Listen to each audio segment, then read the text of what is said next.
Dan Mak Creng, ini dilantik baru aja meletek ya, baru aja meletek udah ngasih kata-kata mutiara.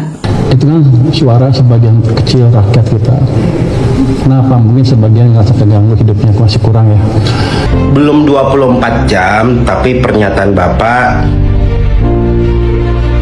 gitu. Nggak usah saya sebut ya Pak ya. Mulut lu sampah nggak apa-apa deh, tapi tepati janji gitu. Bapak Menteri Keuangan yang baru aja dilantik, kalau kata netizen baru nongol udah ngajak perang ke rakyat nih.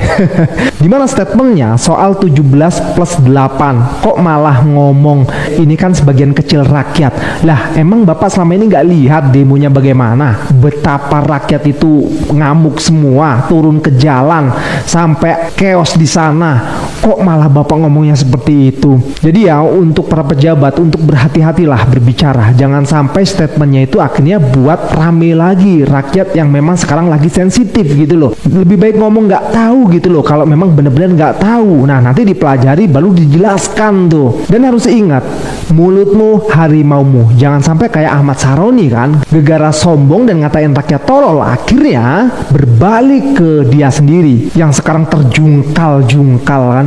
Jadi tolonglah, tolong, Bapak baru dilantik, ayolah buktikan ucapan Bapak yang akan menaikkan ekonomi Indonesia ini ke 8%. Nah lalu bagaimana komentar netizen? Langsung saja kita lihat ke videonya. Selamat untuk Menteri Keuangan yang baru menggantikan Ibu Sri Mulyani.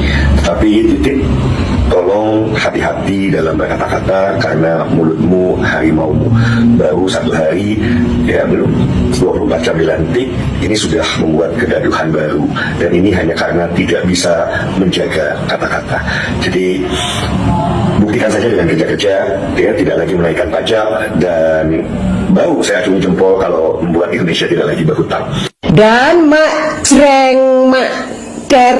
Nah ini ya menteri terbaru kita baru dilantik 2 menit 2 detik udah ngasih kata-kata mutiara ya.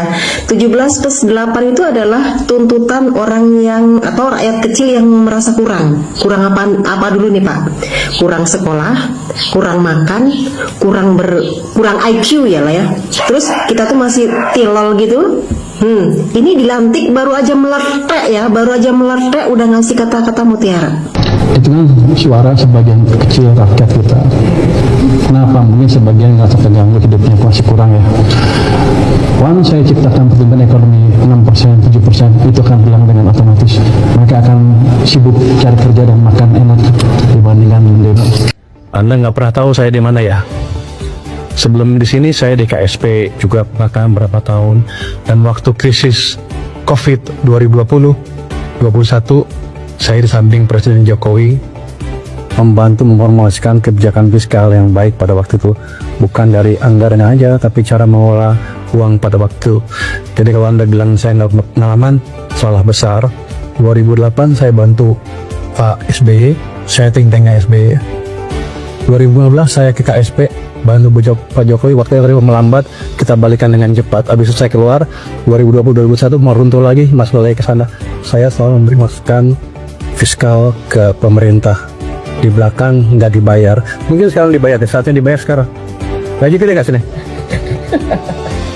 Kira-kira gitu. Jadi saya udah kenal lama dengan fiskal, dengan ini ahli fiskal kita Pak Suhasil. Jadi saya nggak akan terlalu gampang, saya nggak perlu waktu untuk belajar lagi. Saya tahu betul bagaimana memperbaiki ekonomi. Jadi indikator perlambatannya apa Pak? Dijawab indikator perlambatannya. Target berapa hari Pak? Ya, target 100. Belum ada target tapi 3 bulan 100 hari itu ya? Iya. Wah, dia ngasih angka tinggi banget. Ngeri juga saya bilang. Saya bilang betapa kita kita capai yang 8% itu. Dia bilang jangan lama-lama secepatnya. Ya kita cobalah. Ini kapan disampaikan Presiden tadi? Barusan setelah pelantikan ada meeting di sana dengan para pejabat baru. Apa sih Pak? Ya? Dari Bapak sendiri 8% yang nasional untuk dicapai. Berapa lama lagi? Kalau sebagai ekonom ya, tahun ini 8% mungkin agak sulit. 2 tahun 3 tahun ke depan ada peluangnya dicapai. Gini, yang penting gini, kita balikin arah ekonomi yang melambat menjadi lebih cepat dulu. Let's say ke arah 6% lebih dalam waktu tidak terlalu lama. Habis itu kita bangun yang lain biar pertumbuhannya bisa lebih cepat lagi. Berat gak sih Pak dituntut sama Presiden Pak untuk secepat mungkin? Ya? Berat gak sih Pak? Ya saya deg-degan, berat banget. Tapi dia pikir pokoknya Presiden cukup agresif gitu. Tapi strategi-strateginya sudah disiapkan Pak untuk mencapai itu Pak. Saya sudah 25 tahun jadi ekonom, 10 tahun lebih jadi think tanknya SBY, 5 tahun jadi Komite Ekonomi Nasional, berapa tahun di KSP, terus membantu Pak Jokowi juga dalam mengatasi krisis 2020 COVID. Jadi saya di samping Pak Jokowi persis waktu itu. Jadi kalau Anda tanya pengalaman saya, apakah saya cukup tahu? Amat tahu. Jadi Anda nggak usah khawatir. Jadi optimis Pak untuk kenaikan tersebut Pak. Optimis. Jadi masa depan kita akan cerah. Domestic demand kita kuat. Asal kita kendalikan dengan baik, kita bisa tumbuh dengan baik. Wow, gua kirain itu clickbait berita teman-teman. Kayak mana mungkin menteri ngomong kayak gitu di day one lagi. Ternyata bener anjir. Oke gini, gua tahu lo marah, tapi he may be right, oke? Sebagian kecil katanya. Kita kan memang nggak pernah survei ya, maksudnya dari 270 sekian juta, kita nggak tahu. Siapa tahu emang sebagian kecil doang di bawah 50%, we don't know. Dan walaupun gue tahu persis teman-teman gue yang kaya banget gitu ya, yang financial freedom mah udah lewat, ya mereka tetap demo, tetap menyuarakan segala macem. Tapi kan datanya juga belum ada gitu. Bisa jadi secara representatif keseluruhan, lu kalau udah kaya emang nggak peduli lagi. Bisa jadi karena lu sibuk makan enak gitu. Bisa jadi. He may be right dengan pernyataan-pernyataan itu. Tapi pernyataan yang benar tapi disampaikan di momen dan waktu yang salah kan juga nggak baik. Itulah kenapa ada ilmu PR gitu, public relation, komunikasi publik, yang mana emang menteri-menteri kita kayaknya kurang training. Ini menteri baru sudah jelas dia belum di training, makanya PR-nya busuk sekali sepertinya. Tapi maksud gue oke lah, kita jangan fokuskan kemarahan di pernyataan itu. Kayak ya udah, ini peringatan buat menteri baru. Kemarin anggota DPR sekian dinonaktifkan karena omongan. Hati-hati. Itu nggak usah kita perpanjang lagi, poin video ini bukan itu. Tapi gue mau bilang adalah dia nyebut kalau ekonomi naik 6-7%, dia sebut angka itu. Teman-teman, kita udah belajar banyak. Jangan sekali-kali menormalisasi pejabat ngomong sesuatu, janji sesuatu tanpa mikirin di mana konsekuensi dan tanggung jawab atas ucapannya itu. Kalau dia berani ngomong 6-7% itu, ya udah kita set itu jadi KPI-nya dia. Kita tagih itu sampai mati, sampai mundur deh. Gitu aja udah.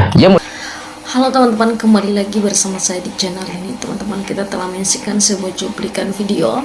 Ya, kita tahu teman-teman ya, saat ini ya Menteri Keuangan sudah diganti ya, dan Ibu Sri Mulyani bukan lagi Menteri Keuangan di negara ini. Nah, tentu dalam hal ini teman-teman dan rakyat Indonesia ya otomatis mencari tahu siapa sosok yang menggantikan Ibu Sri Mulyani ini teman-teman ya, dalam mendudukan sebagai ya Menteri Keuangan di Indonesia. Nah, tentu dalam hal ini teman-teman kita melihat statement dari Bapak ini ya, yang baru saja dilantik ya menjadi Menteri Keuangan, sudah menantang ya rakyat Indonesia. Nah, tentu dalam hal ini teman-teman membuat rakyat ya semakin sedikit menilai Bapak ini belum apa-apa, mereka ya sudah mulai ya menentang ya rakyat kecil teman-teman.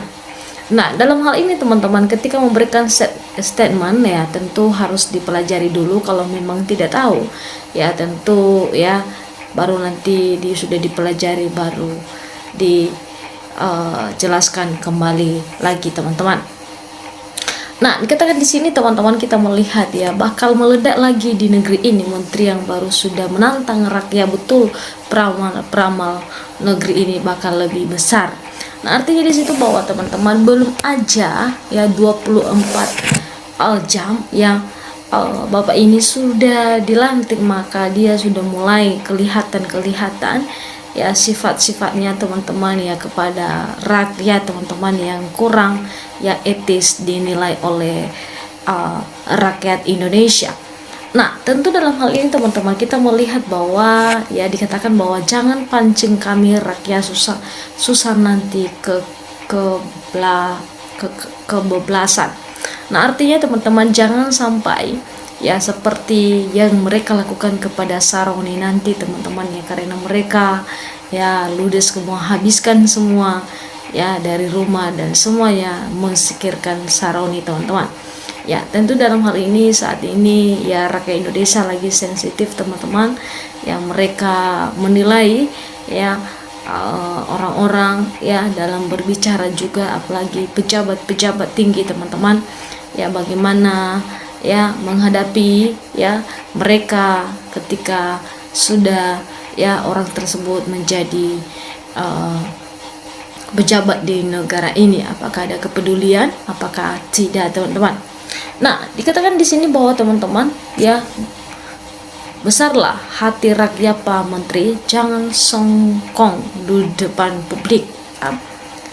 Rakyat NKRI biar Pak Menteri ya kasih makan di piringnya lauk enak-enak, tapi kalau Pak Menteri menyakiti hati bisa banyak piring terbang Pak mereka. Nah, artinya di situ bahwa teman-teman ya tidak ada ketenangan bagi pejabat ya ketika mereka ya kurang bijak berbicara di dunia ya publik.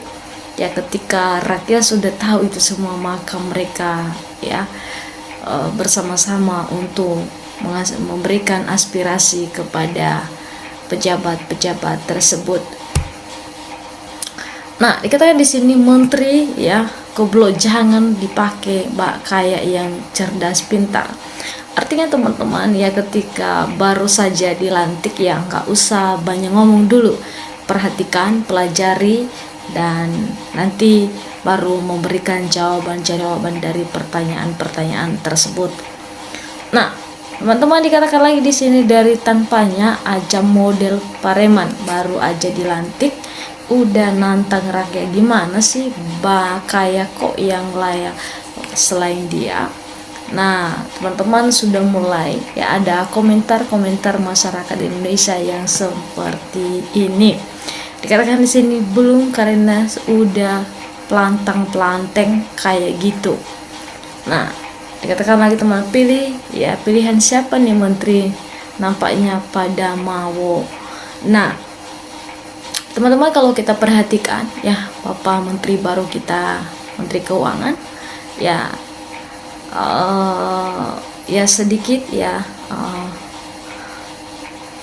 berbicaranya ya memang membuat rakyat sedikit tersinggung dengan perkataan-perkataan seperti itu teman-teman. Nah, dikatakan bahwa teman-teman gak enak gak Bapak sama sombong. Biasanya orang sombong gak tepat jatuh dari kesombongannya sendiri. Nah, artinya teman-teman disampaikan di situ bahwa ketika ada kesombongan ya baru aja dilantik sudah mengeluarkan kata-kata seperti itu kepada rakyat, maka ya dikatakan ya mulutmu adalah harimaumu. Nah, dikatakan lagi teman-teman ya sombong ya minta ampun, ini malah mau bikin ya masalah ya lain kayaknya. Nah, artinya teman-teman ya mulai banyak sekali ya masyarakat Indonesia yang menunjukkan ya ketidaksukaan ya dan tersinggung dengan perkataan Bapak Menteri Keuangan yang baru saja dilantik ini teman-teman. Ya makanya kalau ada berbicara ya harus bijak ya dalam menilai hati rakyat yang saat ini, yang dimana teman-teman kita tahu bahwa ya rakyat banyak sekali yang menjerit bahkan kesusahan dan pengangguran dan juga mencari makanan ya nafkah setiap hari teman-teman. Jadi ya dalam hal ini ya pasti cepat sensitif teman-teman, karena kenapa kita tahu bahwa ya dari masalah-masalah yang terjadi demo kemarin itu teman-teman sampai sekarang masyarakat masih ya ada sedikit sensitifnya.